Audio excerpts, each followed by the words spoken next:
Bonsoir à tous. Bonsoir, je vais resaluer les élus, tous les élus qui sont ici. Permettez-moi d'avoir une pensée particulière pour ma femme qui est juste à côté de moi. Mais oui, ça vous fait sourire, mais ça n'arrive pas tous les matins qu'un député et un maire soient mariés et femmes. Même à ça, à Béziers, on est les seuls à le faire. Et oui, c'est comme ça.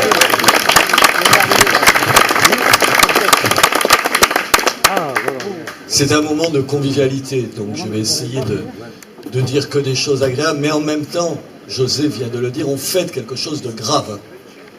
On fête l'engagement de gens qui, à un moment donné, ont préféré leur pays à leur vie. On choisit leur devoir par rapport à ce qui fait le quotidien. Ça n'arrive pas si souvent, et qu'une fois par an, le 22 août, on se retrouve ici grâce à vous, cher José, et à tout le groupement, à la mairie aussi bien sûr, à nous tous, qu'on se retrouve ici pour avoir une pensée pour ceux qui font que cette liberté dont on profite, on le leur doive, ça me semble le minimum. Et en même temps, permettez-moi, parce que je peux difficilement m'abstraire de l'actualité, nous étions avant-hier à Barcelone, et à Barcelone, il s'est passé quelque chose qui se passe malheureusement tous les 2 jours en ce moment. Et donc l'esprit de résistance qu'on salue ici ce soir, parce qu'il y a 73 ans, des gens ont risqué et ont perdu leur vie, c'est l'occasion aussi, même si c'est grave de le dire, et si on va se retrouver une fois de plus tout à l'heure à faire la fête, il faut le dire. Cette résistance, il faut toujours l'incarner. Cette défense des libertés, c'est toujours d'actualité.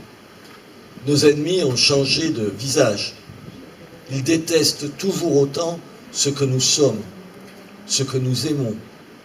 Aujourd'hui, c'est ce que nous sommes, les mœurs qu'on défend, la culture qui est la nôtre. C'est les femmes dont je vois ici le visage. Je veux continuer à voir le visage des femmes dans ce pays. C'est pour tout cela qu'il faut continuer, 1, à commémorer ce qui s'est passé, et 2, à se dire que cette commémoration, elle doit nous donner cette force de résister à des gens qui, comme il y a 73 ans, menacent nos libertés, menacent les valeurs qui sont les nôtres, menacent l'égalité, la fraternité, qui sont notre devise, menacent ce drapeau que vous tenez en main. Voilà ce que je voulais vous dire. Je m'excuse d'avoir été un peu grave alors qu'on va boire un apéritif et qu'on va danser et qu'on va voir le son et lumière tout à l'heure. Je voulais vous le dire. La liberté n'a pas de prix. Cette ville, notre ville, a passé son histoire, 2600 ans, à défendre la liberté. On l'a défendue quand on a refusé l'assimilation romaine. On l'a défendu au Moyen-Âge quand un certain nombre de nos ancêtres étaient cathares et que les catholiques ont refusé de les donner. On l'a défendu au XIXe siècle quand un maire, un prédécesseur, préférait le bagne à l'abdication. On l'a défendu dans cette ville quand on avait ici le père de la résistance avec Jean Moulin. C'est tout ces Biterrois qu'on salue aujourd'hui. C'est évidemment les 5 de Fangin, c'est évidemment les 17 qui ont été tués au Champ de Mars, qui ont été exécutés au Champ de Mars. Exécutés au Champ de Mars.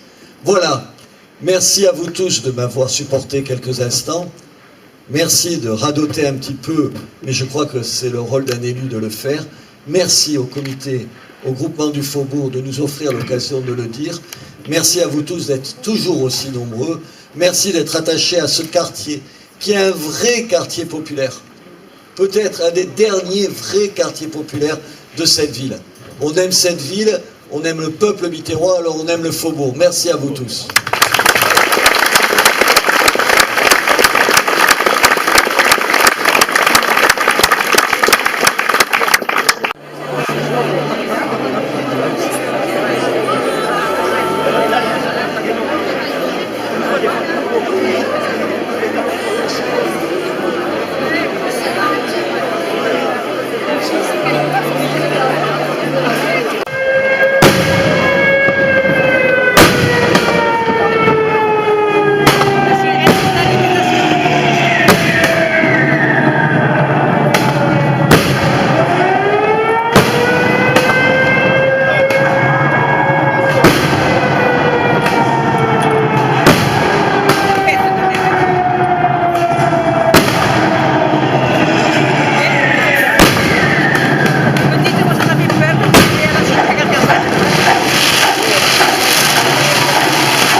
française est écrasée.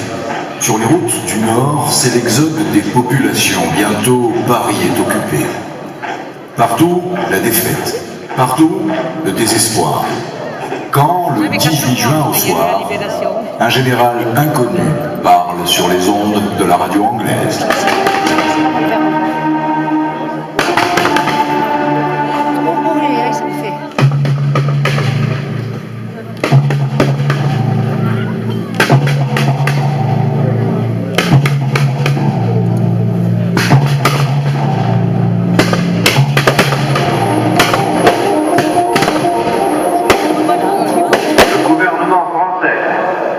Après avoir demandé l'armistice, connaît maintenant les conditions dictées par l'ennemi. On peut donc dire que cet armistice serait non seulement une capitulation, mais encore un asservissement. Or, beaucoup de Français n'acceptent pas la capitulation ni la servitude, pour des raisons qui s'appellent l'honneur, le bon sens, l'intérêt supérieur de la patrie. Oui, nous avons subi une grande défaite. Cette guerre est une guerre mondiale.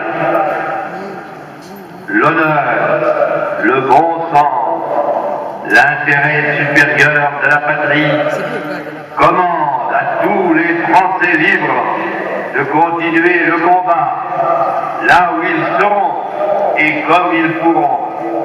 Moi, général de Gaulle, j'entreprends ici, en Angleterre, cette tâche nationale. Vive la France, libre, dans l'honneur et dans l'indépendance.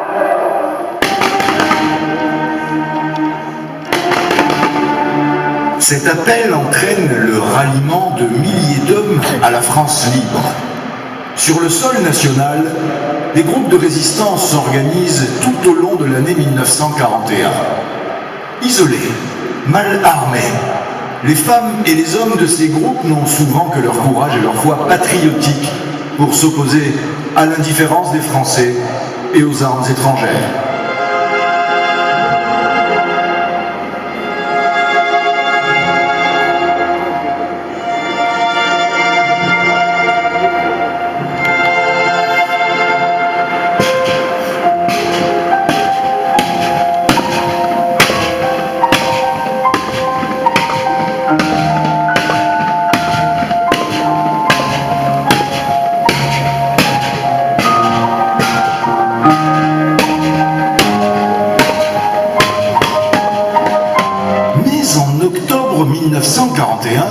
Un biterrois, Jean Moulin, est reçu à Londres par le général de Gaulle. Il obtient sa confiance et reçoit la redoutable mission d'unifier la résistance. Il donnera sa vie pour y parvenir.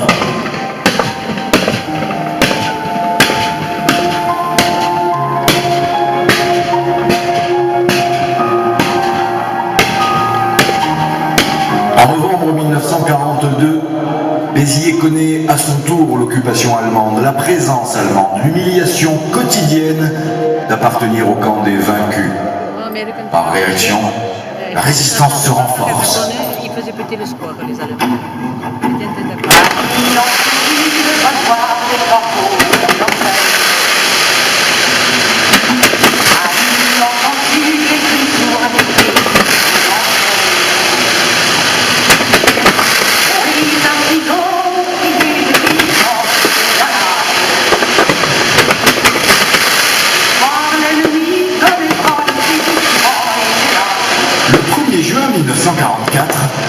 La BBC fait enfin entendre le signal que guettaient depuis longtemps les chefs locaux de la résistance, Joseph Lanné et Jean Bel.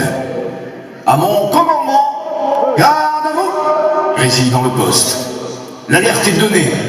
Puis le 5 juin 1944 arrive le message libérateur. Il a rougi, le traître, qui ordonne aux combattants de l'ombre de rejoindre leur poste et d'harceler l'armée allemande.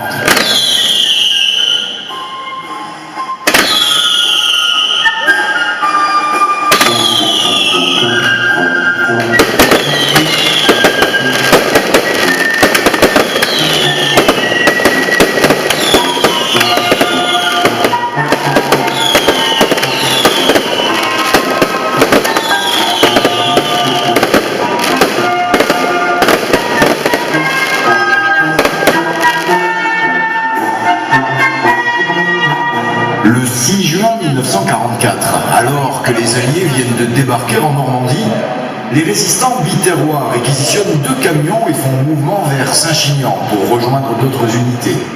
Hélas, en chemin, le convoi est intercepté par l'armée allemande.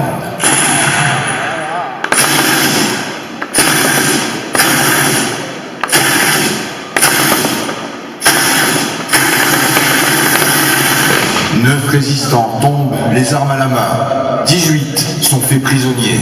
Le lendemain, les Allemands les fusillent sur le champ de Mars, à Béziers. Dans la résistance biterroise, les habitants du faubourg jouent un rôle essentiel. Ainsi, Émile I, chef local des Mouvements Unis.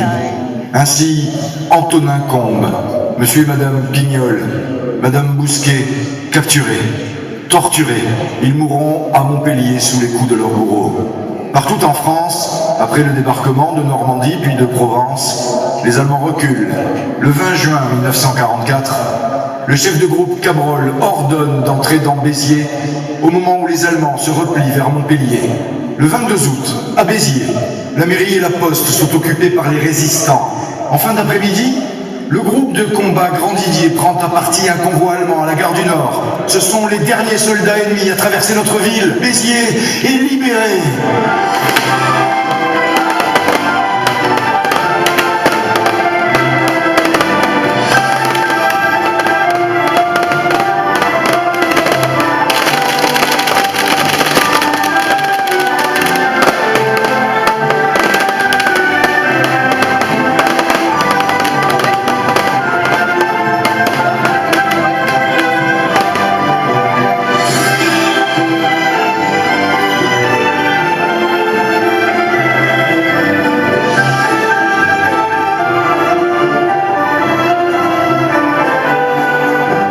Marseillaise peut retentir à nouveau et le comité de libération lance un appel au peuple de Béziers.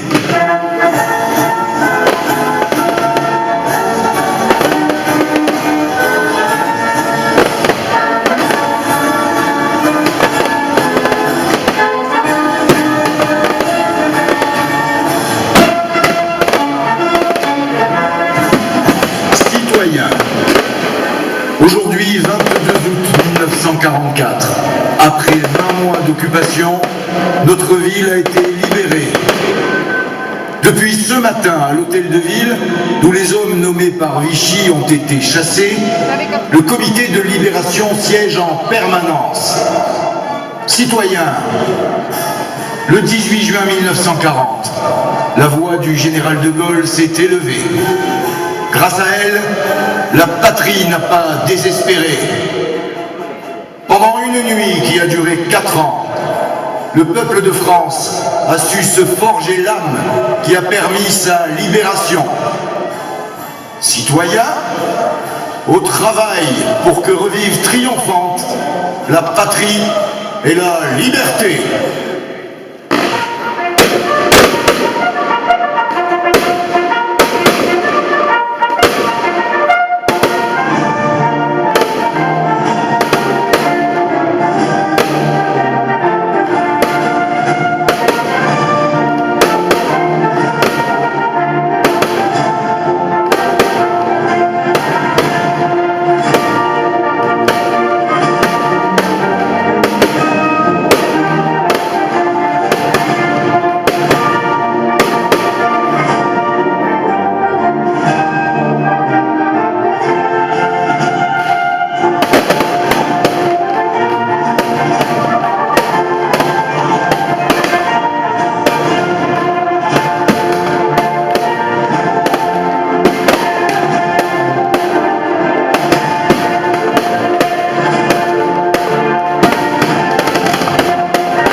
des yeux qui font baisser les miens, un rire qui se fait C'est la première fois que je viens. voilà le porte